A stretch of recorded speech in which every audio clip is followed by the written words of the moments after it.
And I'm going to let Bob take it away from here. Great, John, thanks.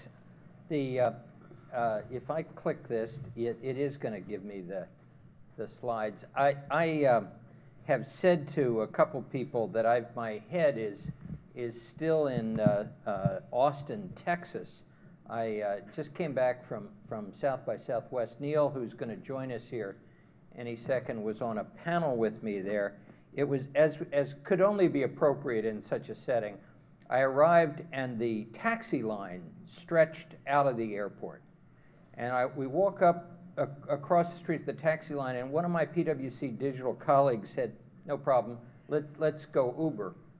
And he picked out his cell phone and he clicked Uber, and we stood there watching the taxi line that stretched out of the airport. And he goes, his name's Jeff, and he's in a Jeep Cherokee, and it's coming into the airport now. And we stepped into the Jeep Cherokee. So it was a reasonably common Uber experience for those of you who have that experience as well. I went to a session that Uber had at South by Southwest where it was talking about its partners. And they had their Foursquare. And you know, we've been talking. John was very early in predicting it. He's been talking about platforms and the significance of platforms. We've talked about partnering strategies. We've talked about co-creation. All of these are abstractions until I got to the Uber session, the fast fireside chat they called it, in which they explained their partnership with Foursquare. So the deal is, you find out where the party is looking at your phone, and Uber gets you to the party in a seamless Uber transaction. And I thought, I think I'm beginning to get this thing about customer centricity and the internet. You want to say, I wanted to say as I kind of thought about this panel, the old certainties are ready. We've been talking about innovation in the supply chain. We've been talking about innovation in logistics, but retail, at least, you know, the old certainties give us that linear structure from the traditional post through to the mailbox, not so fast. We've got a very interesting panel here. We're going to move quickly, but John Reis is the head of retail in Canada Post, where they've been talking transformation for a number of years, and he's got some stories to tell us. Anthony Watson's the head of business development for ShipBob, and we're going to move into the digital from the physical when we talk to Anthony. And then Neil Murthy, who was with me at South by Southwest, has a box solution that is a very interesting innovation on things. Before we just kick off, I just wanted to point out, this is a slide that came 6 months ago, so you can imagine these circles got bigger and appeared in new places. There is a stunning array of local solutions being created, digital solutions being created. In some ways, this map is what I would say back to Robert, who is a distinguished public servant and is a hardworking chairman of the Postal Regulatory Commission. But when Robert says, let's get back to basics, the thing that I'd want to say to him is, but Robert, be careful we don't go back to the way we redefined what a postal service is in 2006 in the beginning of that Postal Act, where we said it's moving paper from one place to the other. Because the customers that have to work in this dynamic marketplace that we're in today are seeing this map and seeing the alternatives and seeing some of the innovations that this panel is going to talk to you about very quickly. I just will bring up this picture that Andrew showed this morning, first thing. When you look at this picture, you can't help but think about what an Apple store looks like, and how customers want to be able to have a dynamic Apple store when they walk into it.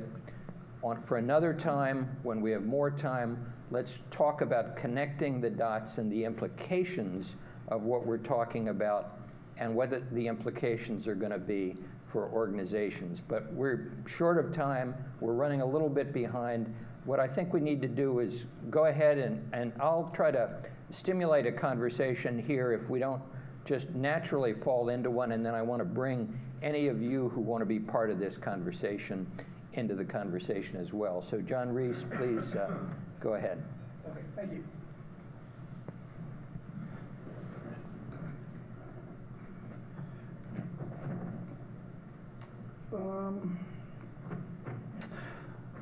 Good afternoon, everybody. My name is John Reis. I'm the head of retail for Canada Post. Like other posts in the room, we have the same problems as with declining letter mail, increased competition.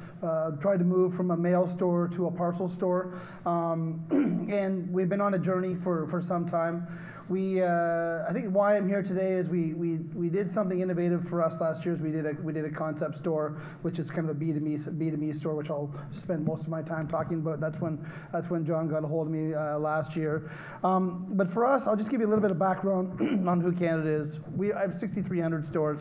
And those stores for us are crucial to winning in e-commerce. We deliver two out of every three B2C packages in Canada today. And if we do a delivery attempt and we're unsuccessful, those parcels all come to me. And I have about 43 million parcels today.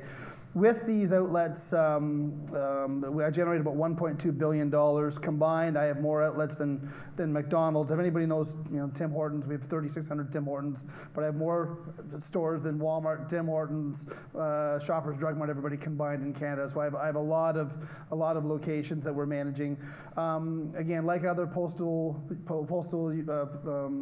countries, I have regulations. I have a moratorium against corporate closures. I have service charters and everything that I have to follow.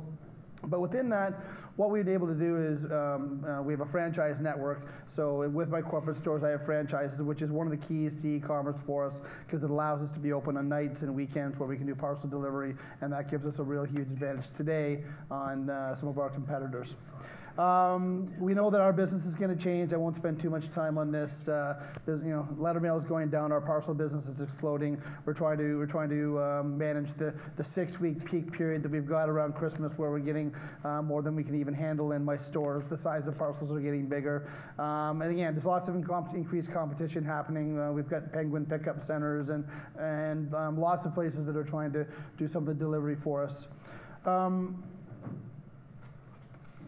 But for us, overall, if you look, the big key to us is the company believes that we are critical to e-commerce and the final delivery. What we're doing is we're doing some concept stores. This is kind of the main thing while I talk today and why I'm here. When the first one started, we did in Richmond Hill. One of the key things we wanted to put in was a drive-through. How can we make it the most convenient experience for customers for parcel pickup? So we're trying that in Richmond Hill, which is just a suburb of Toronto. We're doing the same type of store in Edmonton, and then we're going to do it in Vancouver as our third one. Then we're going to take a break and sort of see what's going on with the performance of them, and then figure out where we want to put certain things back in our network. The drive-through was our key. We thought it was going to be for parcel pickup. People are doing everything through there. They're dropping off parcels. They're trying to buy stamps. They're doing everything. They just see the ease of not getting out of the car. We did extended hours. We have a large 24/7 zone where people can come in anytime, put in time of the day. Self-serve induction, probably been the most successful piece. I'll show you that so far. People who are already, customers that are already going online and preparing their parcels come in. We induct it. We give them a receipt where it starts the clock. Vending, and one of the key things that kind of came onto all the media was a fitting room for people to make ease of returns better. So I'll talk about all the different elements as we go. So this parcel kiosk we built, you can get your label for your parcel in under 20 seconds. It has a built-in Cubis scan. You do not have to put any dimensions in. And basically in 12 keystrokes in 20 seconds, your label comes out. It's faster than actually walking to the counter, standing there and doing it. And so we're trying to drive up adoption on that. There's basically two of them in there.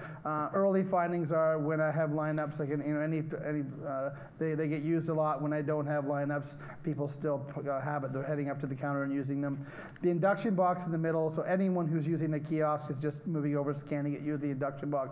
But we're getting lots of people in all hours of the day and night coming in and using that. And then we do have certainly seen an increase in our business of people doing more, creating their labels at home. So that's been one of the positive things for us. Vending, a nice part to the 24/7 zone, but access to our products and services probably isn't something that I really have as a problem in the country. Along with 6,300 outlets, we sell stamps, and Costco sells stamps, and Staples, et cetera. So that's still probably over half of what we sell. So it's not a real problem that's being solved there. And the drive-through has been interesting. People drive through backwards for some reason. It's like the first one they've ever seen before, which I find amazing.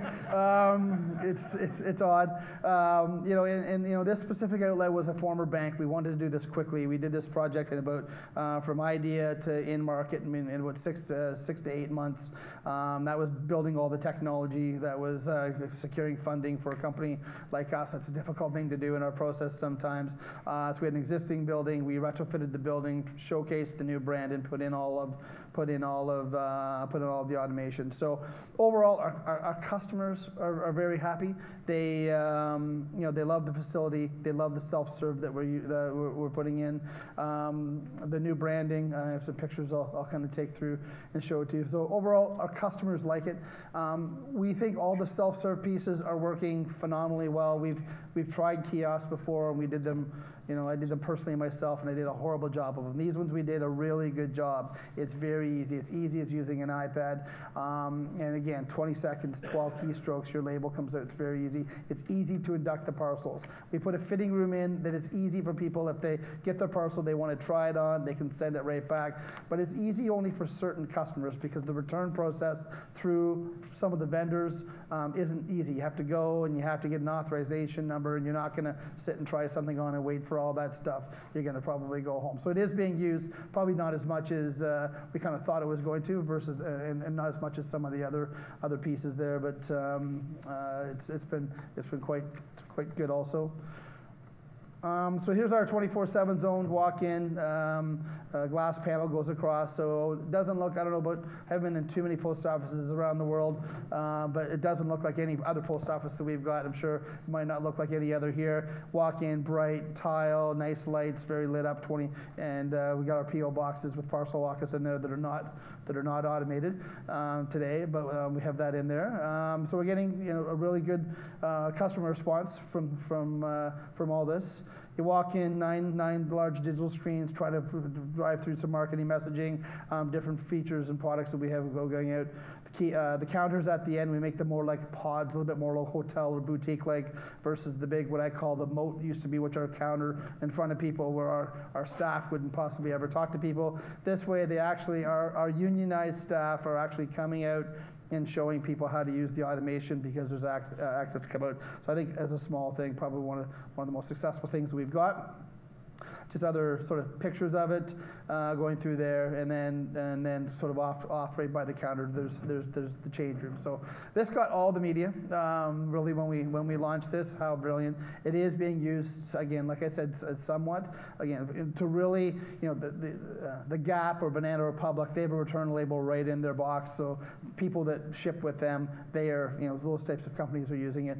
Others we're not seeing as much pickup, but we are seeing some nice pickup on some of the technologies that we put in that allow people to come when they want to do the transactions they want, whether it's inducting, whether it's buying, and again, I think that at some point we need to get the automated delivery piece in, because if we can do that, I can head to an unmanned post office, which is kind of where we would want to get to, which could take basically all the labor out. And so you never know. Maybe in Vancouver, the one we open up, we might have something along that line in there. And that's kind of our story. And I'll be here for questions after.